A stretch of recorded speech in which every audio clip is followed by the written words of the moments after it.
Welcome back to the 13th episode of the BatChums podcast. I'm Drew Leiter, and joining me tonight is my co-host, the man, the myth, the new legend, Mike Gordon. Howdy. Lucky number 13. Yes, and we're back again for another exciting episode. Yep. Hang on to your hats. Yes.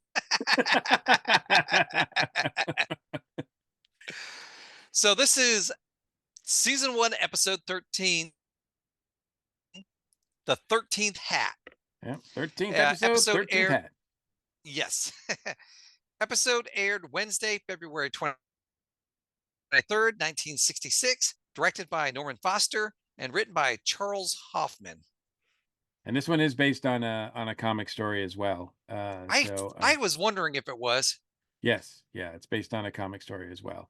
I have not been able to. I haven't read the story yet. I usually wait till after I watch the second part before I read the actual origin story or the original stories, so I can compare them.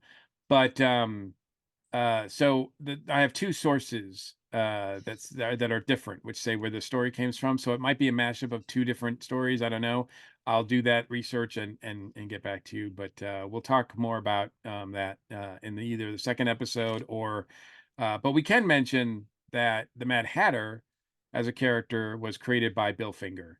Who is finally, was after a long time was acknowledged as the co-creator of Batman himself, and he created a lot of these bad guys as well. And yeah, the Mad Hatter is one of his, and he debuted in 1948. So he's been around for a long time, and of course he's based on the Mad Hatter from Alice in Wonderland. But we'll talk a little bit more about that as the story goes on. But yeah, I'll have more to report about the actual comic origin of this story when next time. All right, let's get into the recap. A chef is about to start work for the day when the Mad Hatter and two goons enter his kitchen and steal his hat right off his head. When the chef turns to object, the top of the Hatter's hat pops open to reveal two yellow gems that zap the chef in the eyes. He calls it his super instant mesmerizer. The chef falls over unconscious. Two gangsters that accompany the Mad Hatter haul the chef away. A while later, a man is about to enter a sporting goods store. The Mad Hatter jumps out of the van and steals his hat. The Hatter hits him with his super instant mesmerizer, and the two gangsters haul the man into the van. At another shop, the Mad Hatter steals the hat off the coat rack as soon as the store manager puts it there. The Hatter also hits this man with his super instant mesmerizer, and the gangsters carry him off as well. Back at police headquarters, Commissioner Gordon and Chief O'Hara realize they have no other choice but to call Batman to stop this crime spree of hats. Bruce and Dick are admiring a sculpture that had just arrived from Italy. Alfred informs them of the bat phone. When Mrs. Cooper enters the room wanting advice on which tea to serve at a tea tasting, Bruce tells her that he and Dick are going in search of the black-footed albatross that was recently spotted. At police headquarters, Batman and Robin learn from Commissioner Gordon that the Mad Hatter just stole the fire chief's hat and kidnapped the fire chief himself. Batman and Robin question a woman named Babette, trying to learn more about the fire chief's abduction. A fireman comes in and tells Batman that the bat phone is going off in the Batmobile. It is Commissioner Gordon stating that the Mad Hatter has been spotted at a hat shop. I got to remember how to pronounce this hat shop. The Maison Magna, I think. He gives Batman the address. At the Maison Magna, Mad Hatter steals Madame Magna's fancy hat and kidnaps her. Batman and Robin arrive a few minutes too late. Lisa, who the audience knows to be working with the Mad Hatter, hands Batman and Robin a clue. Back at the Batcave, Batman tells Robin he knows the artist Octave Marbeau. I think I pronounced that right. Yeah, easy for you to say. Batman states he is sitting for the statue he is making of him for Warden Crichton to use in his prison rehabilitation. Batman and Robin look for a clue using the giant lighted lucite map of Gotham City. The clue leads them to Octave Marbeau. Just before Batman and Robin arrive, the Mad Hatter steals Octave's hat and uses his super instant mesmerizer on him. The Mad Hatter disguises himself as Octave Marbeau. When Batman and Robin arrive, the Mad Hatter, disguised as Octave, convinces Batman to remove his cowl in the other room and have Batman hand it to him so he can examine it for his sculpture. When Batman steps into the other room, he is not fooled. He knows Octave is really the Hatter and even finds Octave tied up in the closet. While Robin unties Octave, Batman confronts Hatter. A fight ensues, and Robin soon joins the fight.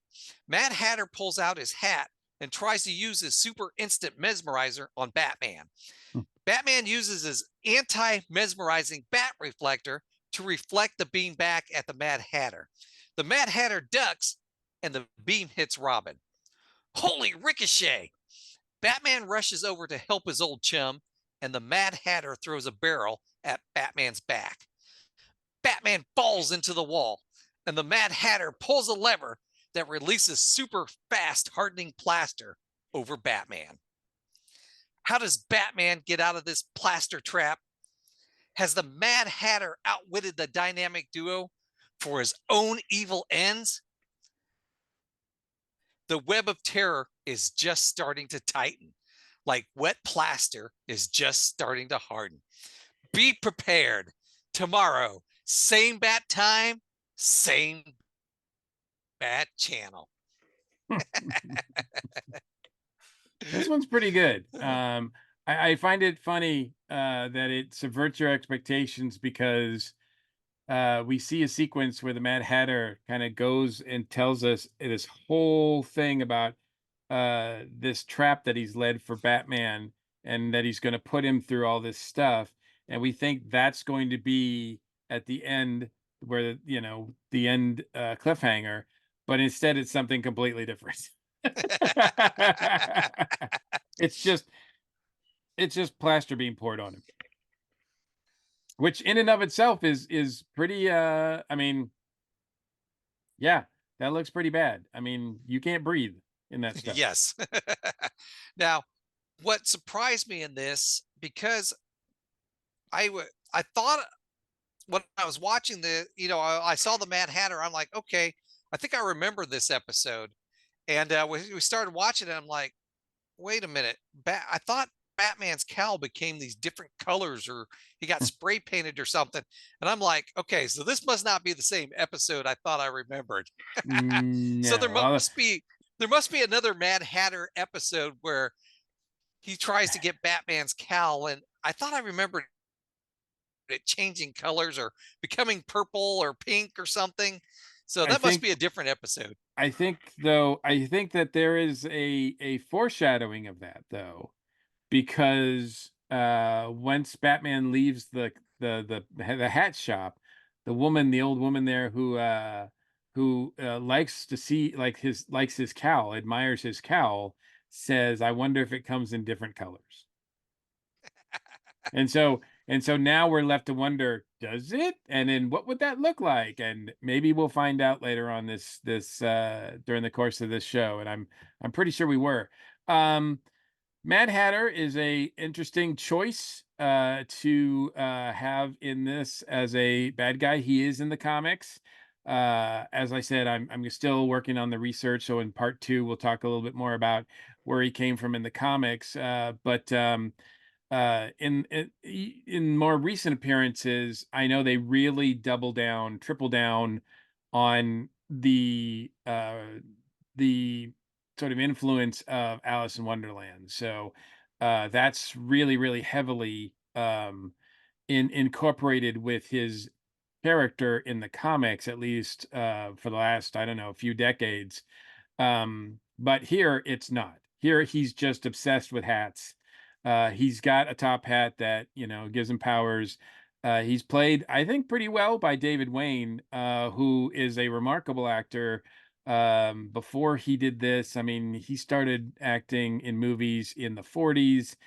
He's been in a lot of classics. If you watch Turner Classic Movies, you'll be amazed at sometimes, whether it's dramas, musicals, what have you, he pops up a lot. And he's always solid, always entertaining.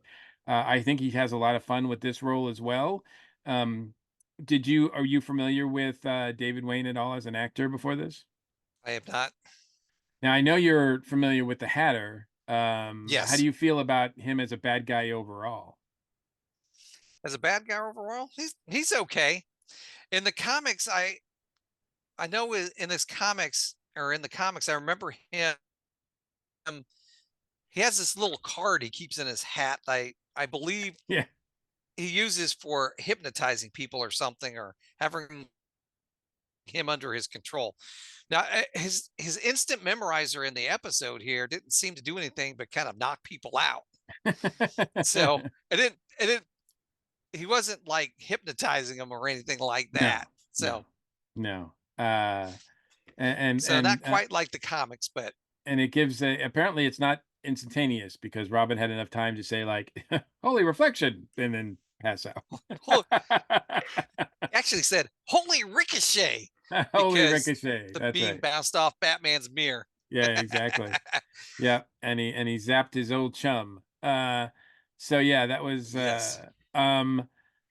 yeah, I think it's pretty solid. We got two bad guy or two, his stooges here. They have no interest in whatever plan he's cooking. They just are there to get paid. That's pretty obvious. But I do Yeah. like the this is another one. We saw this with Mr. Freeze. We saw this with the Riddler last episode, and now we're seeing it with the Mad Hatter. Not only are we not getting origin stories, and these are multiple appearances by these bad guys that we're just sort of finding out when we watch these for the first time, but they have a long history with Batman, and they want him dead. They have actual, like, reasons to, in their mind, to kill him. Mr. Freeze, it was because Batman was responsible or partially responsible for his condition. The Riddler just wants him dead, and now the Mad Hatter wants him dead because he testified. I don't know how that worked in court, but I mean, since Batman is a deputy of the police, he's actually an official. He works for the police in official capacity. Um, uh, I'm sure there's reasons that he can testify without having to reveal who he is. So but yeah, I love the idea of Mad Hatter setting up this sort of jury, based on the hats and everything like that. I think it looks really cool. I think it's really clever. And it really sort of gives this villain who seems kind of silly, as they all do, a little bit of a weight to them because it's like he has a real big beef because Batman put him away. Yeah. What's kind of funny at the beginning of the episode, you have this guy stealing hats, and you got Commissioner Gordon and Chief O'Hara acting like they can't stop a guy from stealing hats. No, We have to call in Batman. it's too much. It's too much. Too much. You got to think too. Again, this is not the first time Batman and the police have encountered these bad guys, so they already know. When the Riddler pops up, when the Joker pops up, they're already like when the Mad Hatter pops up, they're like, we've gone against him and we didn't do very well, so we have to call this guy because we're useless when it comes to these guys. But it seems like they're also useless, and yeah, when it comes to other crimes too. They make a point of saying Robin makes a point of well, Batman makes a point of saying, Robin, we have to lock down the Batmobile and set the anti-theft device. And because Robin points out, Oh yeah, because there have been a lot of like car thefts reported recently, and it's like, yeah, the cops can't even do that. The cops can't even handle that. So yeah, they continue to look inept. They don't really have a lot of shining moments in this series, I'm afraid. But what so anything else about the the Mad Hatter or anything like that that stood out for you in this? Um, Not that I can really think of. Um, I thought the super instant mesmerizer was interesting It's a nice take. little effect, Yes, it's a I visual li- effect that they have to I implement, like so the I like special how his effects need little some. like how his little hat popped up and it looked like eyes. And I like the yellow beam just kind of shooting down to hit people in the eyes. Yeah, it's a really, really cool effect, for the time, and, it still works. Yeah. Uh, so yeah, Batman's encased in a plaster of Paris, so we'll find out what happens to him. Um, yeah, I Oh, think the one only thing other I th do go ahead. the one thing I did want to mention in this during the fight scene, it was blatantly obvious Robin's stunt double. Yeah. Oh, yeah. Yeah. Yeah, they don't even they have no, way to hide that, the only ways they have to hide it are by putting up the POW, BAMs, and and that doesn't even. But Yeah. yeah, I mean, he's quite tall. He's a bigger gentleman, He's- quite tall, kinda looks very has a sharp chin and everything. He's, a lot different, a lot different. So yeah, you kinda have so to squint a I little just have bit. fun watching it. You have to pretend like it was the '60s, and you have to squint a little bit when you watch to make sure that you don't notice those kind of things. Because unfortunately, yeah, we're able to see these better than anybody ever could at the time. Because with with the Blu-rays and everything like that.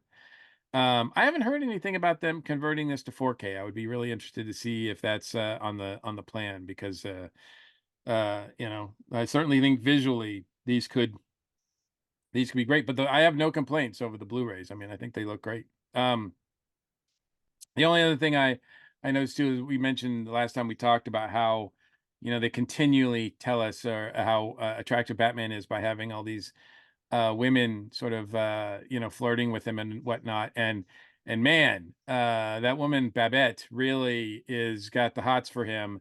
And Yeah. I love the fact that when Batman leaves, you see you see right like the split second the fireman comes in to sort of pick up the pieces like, hey, how's it going?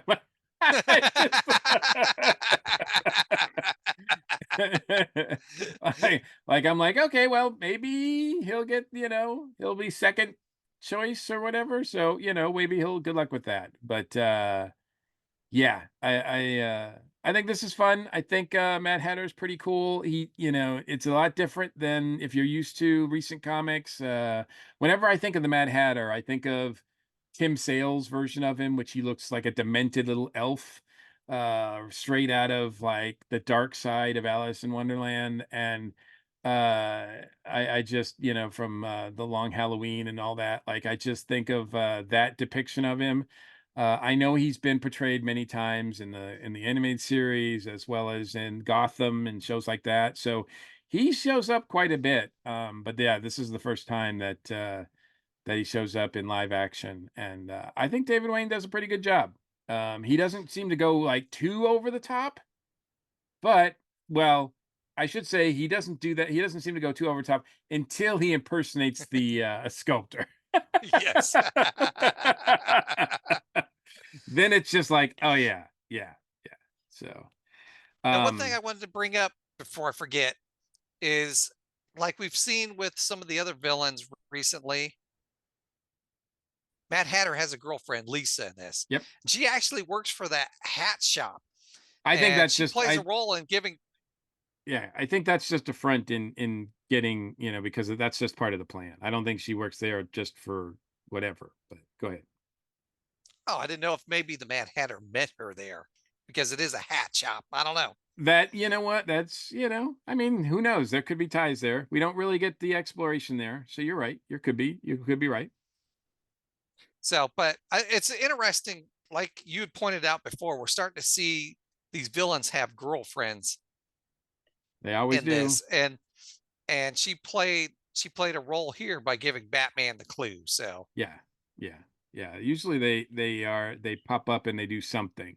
Um uh I know that it's just it's the 60s. It's just there to sort of attract the dads to watch these shows. They're more for dressing, and so they don't get a lot of character development. 9 times out of 10, they're just as attracted to Batman as they are the bad guys that they're with.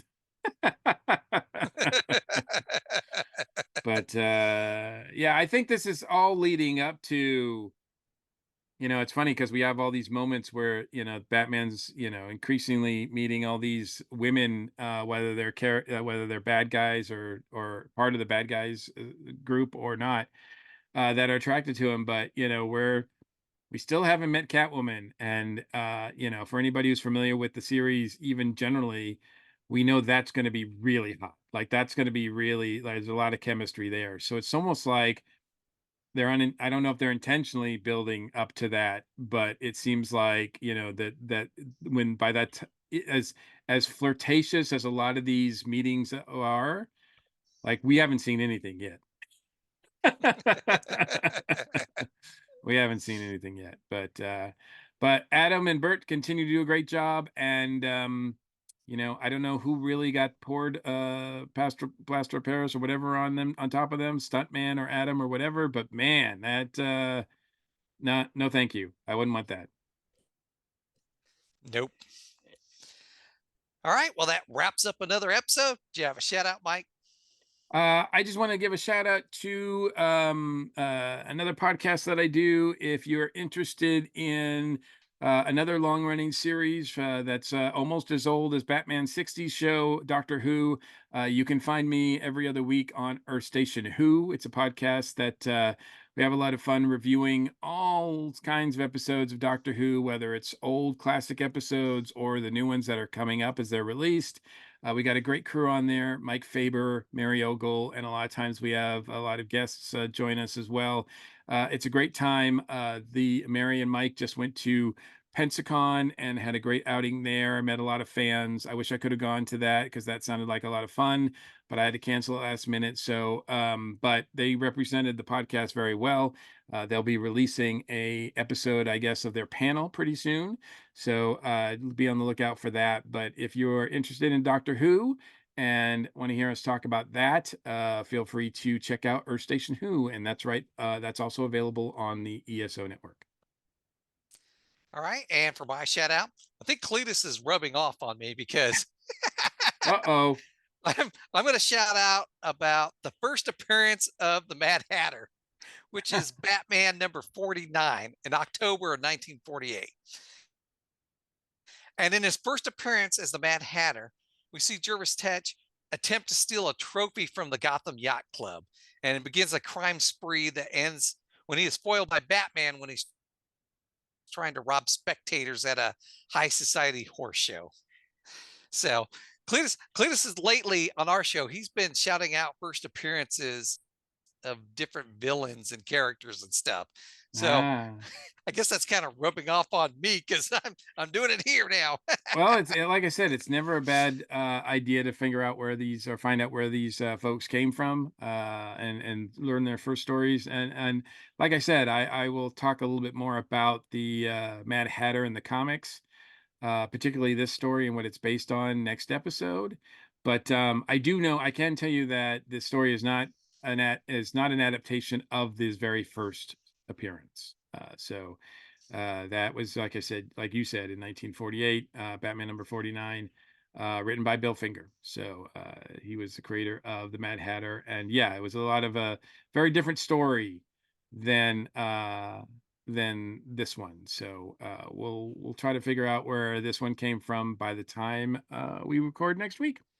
If you'd like to comment on anything we've talked about tonight, you can reach us at our feedback line, 317-455-8411. Leave us a message, text us, or you can email us at batchumspodcast@gmail.com. All right, you ready to get out of here, Batchum? Sure thing. BatChums ready to move out. Atomic batteries to power, turbines to speed. Thanks for joining us, and we'll see you next week.